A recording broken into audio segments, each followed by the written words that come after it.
So tell me, when you are feeling really anxious, do you try to distract yourself from your anxiety? Does it help? Does it help in the short run? Does it help in the long run? Or when you are anxious, is it just totally impossible to distract yourself from your anxiety?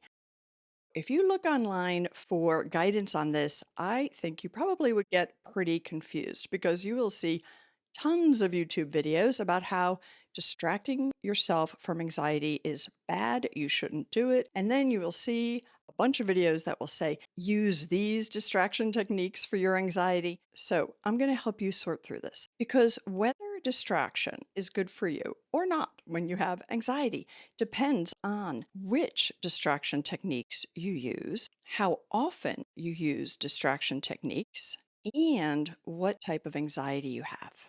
So, depending on one's perspective, you could look at a lot of very effective anxiety tools and say that those are distraction techniques, right? So, things like diaphragmatic breathing, grounding techniques, right? Those take you away from your anxiety. They take you out of that thought pattern, but they are grounding you in the moment. So, yes, on the one hand, are they distracting you from your anxiety? Okay, but they're really bringing you back to reality. They're bringing you back to this very moment because your anxiety is about future fears. So, overall, I would say that the techniques that are bringing you back to this very moment, mindfulness techniques, whether that's breathing, listening for sounds, going through the five senses exercise, right? Focusing on each one of your senses in a row, these things can really help you reset. I'd say these are almost always, and I want to hear from you if you think this isn't true, but these are almost always a good idea if you can do them in the moment when you're feeling anxious. Other productive distraction techniques are those things that really coordinate your mind with your body in this moment. So, I have a video on catastrophizing, and I talk about how I love to ski. And I found that skiing was great for taking me out of any kind of catastrophizing. And people will comment on the video like, "Oh yeah, that's a great solution. Go skiing," which is not what I meant by it.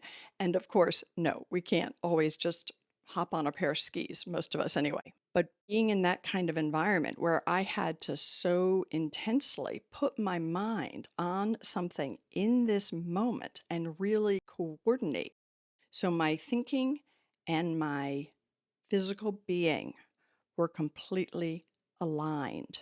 Those are great tools for helping yourself reset when you know you have a lot of anxiety that you can do nothing about. So, what are other ways to do that where you don't need a pair of skis and lots of snow and a mountain? And of course, money to do it. It could be shooting baskets. It could be playing soccer, could even be just sort of throwing a ball, trying to learn how to juggle. It could also be things like knitting, playing a musical instrument, or even listening to music and dancing. So, when you're listening to music and dancing, your mind is thinking about what your body is doing. When our mind and physical body are coordinated, that can be a wonderful way to lower the stress chemicals in our body, which will help your anxiety. Now, that one's going to tie into the how often do you use these techniques to distract yourself? Because if you're somebody who knits 18 hours a day, your loved ones can't talk to you, right? Then it may not be so productive. But we're going to come back to the how often. But just in terms of those techniques that could be considered distraction that can actually be helpful, there's three components to think about for the healthy distraction tools. One is being mindfully present in this moment. Two is that coordination between where your thoughts are and what you are physically doing. And three is what are you communicating to your old brain, right? A lot of our anxiety and stress, if not all, well, I don't know, hard to say, but most of it is driven by the amygdala, which is in a relatively primitive part of the brain, doesn't have language centers. It doesn't know how to differentiate between a saber-toothed tiger that's attacking you and an exam you have to take, or a difficult conversation with a family member. That old part of your brain is that alarm, right? Fight, flight, freeze. So those productive distraction techniques that I mentioned are communicating to that old brain, you're safe enough. Right now, you're safe enough. You don't need the chemical dump from the fight, flight, freeze chemicals. So very helpful. Okay, so let's talk about some really unproductive distraction techniques. One is staying busy all the time. And I just did a video on it, so I'll link it here. But this is really common. People who feel a lot of anxiety, a lot of generalized anxiety disorder, perhaps other types as well, will just stay busy, busy, busy, busy, add more and more to their plate, always be busy. And it's really distracting them from the real problem. And they may not even feel anxious while they're staying so busy. But when you try to fall asleep at night or when you try to relax, then that's when all the anxiety rushes in. And you know what? I know this one very well because that was one of my coping tools.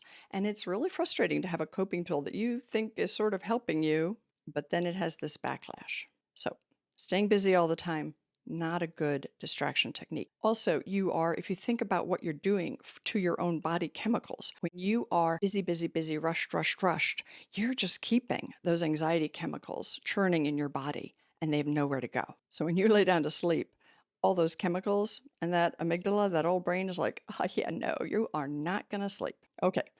Distraction technique number 2, and I don't really see a lot of people mentioning this one, but this is probably one of the most common: alcohol and biphasic drugs. So, a lot of people will turn to the alcohol because they feel anxious. Maybe when you go to a party, if you have a little social anxiety, oh, I'll just have a drink or two. End of the day, feeling stressed, gonna have a drink. It helps, right? You say, it helps. It makes me feel less anxious. No, it actually doesn't. So, any type of biphasic drug, and alcohol is a biphasic drug, has a backlash effect. So, alcohol works in your system 24 hours. So, if you're used to having a drink at 6 o'clock to bring things down, when you wake up in the morning, you will have more anxiety than you would have had if you weren't drinking. And by the time 6 o'clock comes around, your body is going to be like, "Ooh, yeah, can't wait to have that drink." So, unfortunately, a lot of people feel that alcohol in particular. This can also apply to benzodiazepines, the Xanax, Valiums of the world. They are biphasic. I know they do get prescribed for some people. That's a topic beyond this video, but just to be aware that they do have a biphasic effect, which means that they basically stimulate your own relaxation chemicals in the moment, flood you with your own relaxation chemicals. And then when you hit the half life of the drug, your own chemicals have been used up, your own relaxation chemicals have been used up. So you are more anxious than you would have been. But because our old brain in particular has very short term thinking, the old brain is going to be like, oh, it was that made me feel better. So I'm going to go for that again. So things that relieve our anxiety in the short run, but make it worse in the long run, become very reinforcing with our brains because we tie it to the thing that in the moment makes us feel better, even if in the long term it makes us worse. So I'm going to throw video games in there. And I think a lot of people who follow me know that I play like a very speed chess game on my phone, which is sort of like a video game. So it's not that I'm saying every time you use a video game, it's a problem. But if video games are a primary distraction technique for you, you do them in order to relieve depression, anxiety, something else. They give you these fast dopamine hits. You're training your brain to really look to that for relief when it is not going to provide you with relief in the long run. So, any distraction technique that has an addictive element to it, not a productive distraction technique. Okay, I think I'm up to the fourth distraction technique that is not productive, right? So, staying busy, alcohol, drugs, anything that has an addictive component. Number 4, anything that contributes to magical thinking. Now, in particular, this applies to people with OCD, but it also can apply to a lot of other people. So, if there is a distraction technique that seems to give you a little bit of a relief and it develops some kind of magical element, such as, okay, if I do this, then I'll have a better day tomorrow. Okay, if I do this, then that person won't be mad at me, right? So it is tying an activity to an outcome that's completely unrelated. So this can actually happen with almost anything if you have OCD or a lot of superstitious thinking. And long term, that won't be helpful. Okay, number 5, the biggie, avoidance. So the real thing underlying all these videos saying distraction isn't helpful is they're really talking about avoidance. And I would just use a different term for that. And I have a whole video on how avoidance makes anxiety worse. But if you have phobias, panic attacks, agoraphobia, or OCD, avoidance can make your anxiety worse. Okay, so what would avoidance be? So if you have a phobia of driving and you stop driving, you stop getting into cars, your anxiety is actually going to get worse, not better. But remember earlier I said that anything that gives you a temporary relief of your anxiety will be super reinforcing to that old brain of yours, right? So if you're afraid of getting in a car and you decide not to, woof, you will feel temporary relief. It'll be very reinforcing and it will be communicating to your old brain, yeah, that's too dangerous. We're not going to do it. And then the problem will get worse and worse. So, same thing with agoraphobia. If you become afraid of going into a crowd and something's coming up where you're worried there's going to be a crowd there and you decide, nope, not going to go, that will give that old brain a little bit of relaxation, will be very reinforcing. But it's also telling that old brain, yeah, that would be super scary. Definitely don't do it. And then the agoraphobia can grow and grow and grow until basically you get to the point where you don't leave your house. So avoidance really, truly does exacerbate anxiety problems. So let me know in the comments if it is making sense to you. What would be avoidance versus what would be a healthy distraction technique? I hope I'm explaining this clearly enough. So again, looking at these different responses to anxiety through the lens of, is it bringing me mindfully back to this moment? Is it aligning thought and activity? And what is it communicating to that old brain? Is it communicating to the old brain, yes, this phobia, this thing I'm afraid of and have a phobia of is terrifying? Or can I actually go out to the event where I'm worried there's going to be a crowd, but use the breathing techniques to reinforce to this part of the brain that you're safe enough, or to get into that car because that is going to communicate to that old part of the brain, nope, this is okay. You can do this. Not saying this is easy.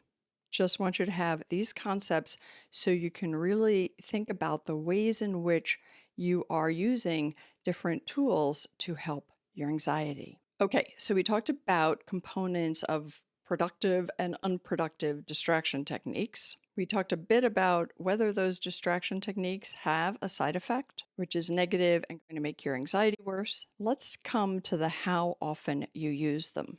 So I will never forget somebody that I worked with when I was encouraging them to learn meditation. They told me, I hate meditation. And I was like, wow, why?